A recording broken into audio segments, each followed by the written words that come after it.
Good evening.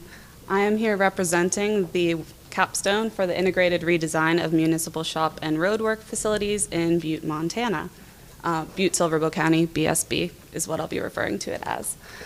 Butte has the late 19th century copper mining industry to thank for its history of boom and bust. As you can see, the landscape is physically scarred from the mining industry, and the soil throughout the whole city is so contaminated that Butte is the largest Superfund site in America. So that's just a little bit of background.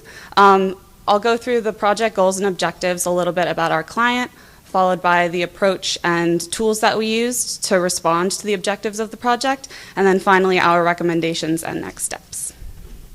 Our client is Julia Crane. She's a fourth-generation local who cares a lot about integrating sustainability into urban planning and the built environment.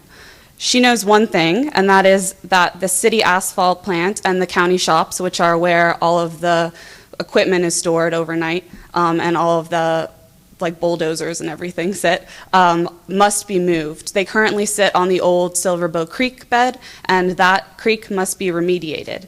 All the land under it is contaminated and needs to be cleaned up. So she needs to know with her team, how do we do this in the most sustainable way possible, and where do we move these new the facilities to? So those are our two tasks, answering the how and the to where.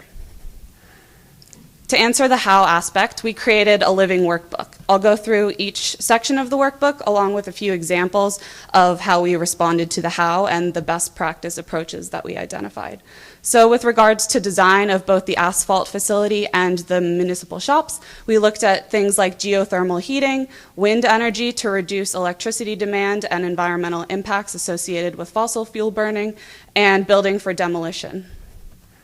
For operations, we looked at things like natural ventilation, which reduces electricity demand once again, and therefore environmental impacts, as well as natural lighting, which improves the facility for the people who are working within the facility and also reduces electricity demand.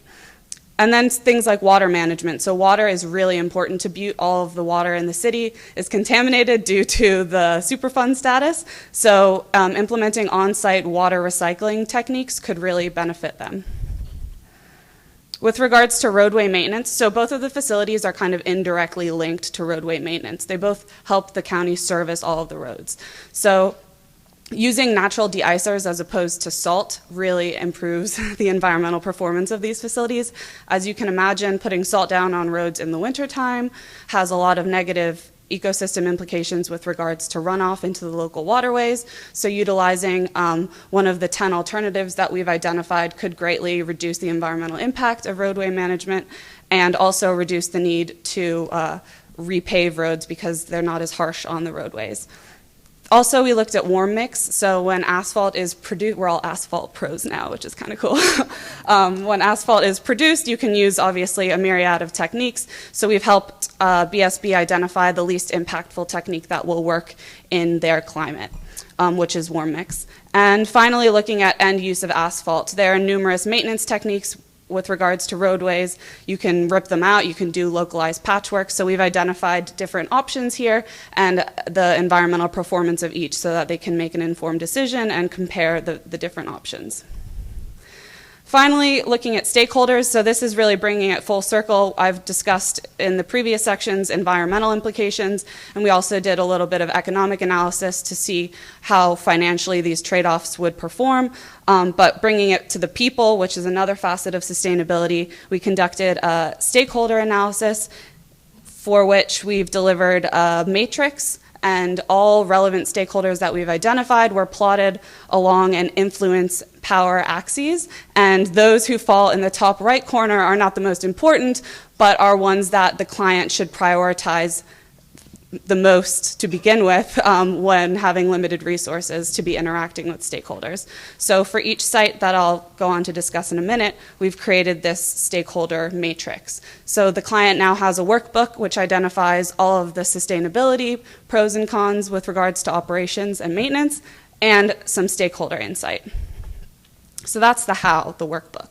Then we go to how does she use the workbook? How does Julia and her team actually utilize this to make better decisions in the future?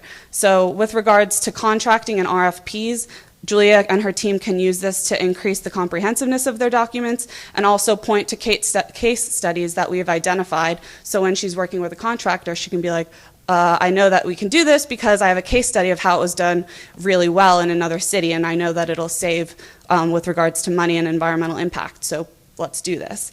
Also, with regards to operational management, currently she's looking at her facilities from a very isolated viewpoint, and we understand that these two facilities, both the plant and the shops, are part of a larger systemic issue. So she now knows how they interrelate with each other and how increasing environmental performance in one can flow through to the other.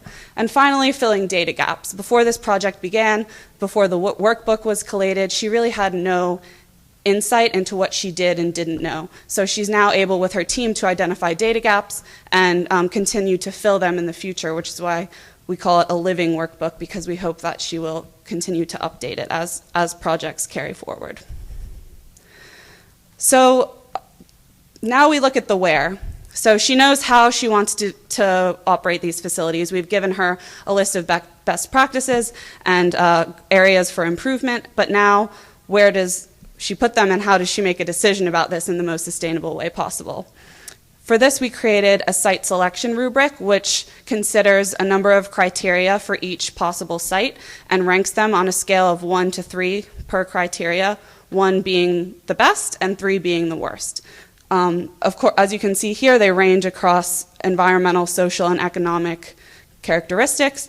So we have overnight cost, how much would the parcel of land cost if you wanted to purchase it right away? Ecosystem impact, are you building it right in the middle of another creek bed or what could be a creek bed? Visibility, how many people live nearby and how will they be affected by putting up an asphalt plant in their backyard? So the pink areas this is an overview map of Butte, and the pink areas are the 5 sites that Julia and her team are considering and that we ran through this site selection rubric. The dark spots are the current sites of both the asphalt and the shops.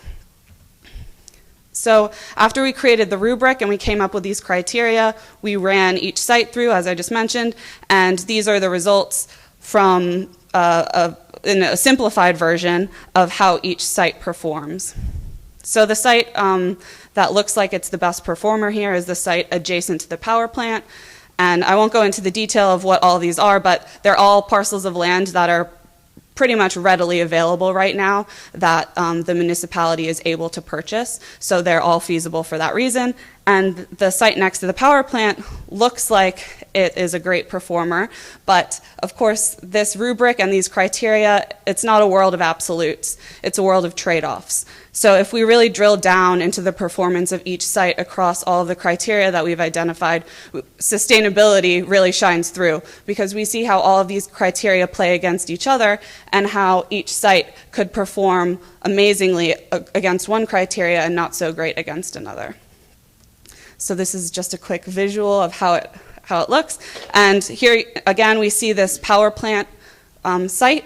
And before it looked amazing, it was the lowest score, but here you can see it actually has an accessibility issue. It's the furthest from the city center of all of the sites that we've identified, so it would have sort of a ripple effect if it was so far away that they have to increase fuel costs and therefore environmental impacts.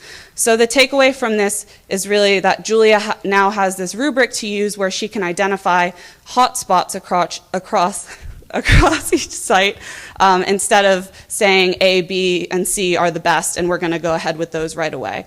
Also being able to see the underlying data allows her to add a weighting to certain variables or criteria if she wishes to do that with her team. For example, accessibility might be the most important thing that they're looking at right now, so they would want to weight that higher than everything else. So with that, Julia and her team now have this site selection rubric, which they can use to inform where they're moving the facilities, and they also have this workbook to inform how to do that and how to do that in a sustainable way. And we hope that using both of these tools will help her and her team move away from utilitarian industrial design and towards a more sustainable future for Butte.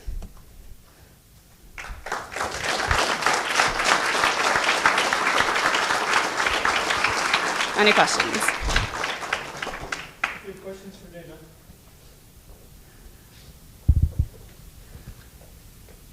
Thank you. I was curious if you could talk a little bit more about how you came up with the 1 through 3 scale for your criteria, and is that equal across all the different criteria? So, sort of a two-part question. I know she can adjust it, but the way that you did your analysis, first of all, how did you come up with 1, 2, 3, and what was that based on for each one? And then about the weighting, how do you envision that? Yeah, so the tool itself, we've not weighted it, but we've built in, it's an Excel tool, so she can input the weighting as she chooses to with her team. We've given everything a weighting of 1. And the 1 through 3 was selected with having in mind to sort of do a stoplight analysis, so keeping it simple with 3 numbers, and then the worst performing, which is a 3, would be relevant to, so if the site was vacant, it would not perform 1 across everything because it's natural ecosystem. So the baseline is considering if it was non-industrial facility and it was like homes that were built on the location. Does that answer your question? In our methodology, we've explained what that category means and what it would mean to underperform or overperform in that category. Other questions for Dave? Okay, thank you very much.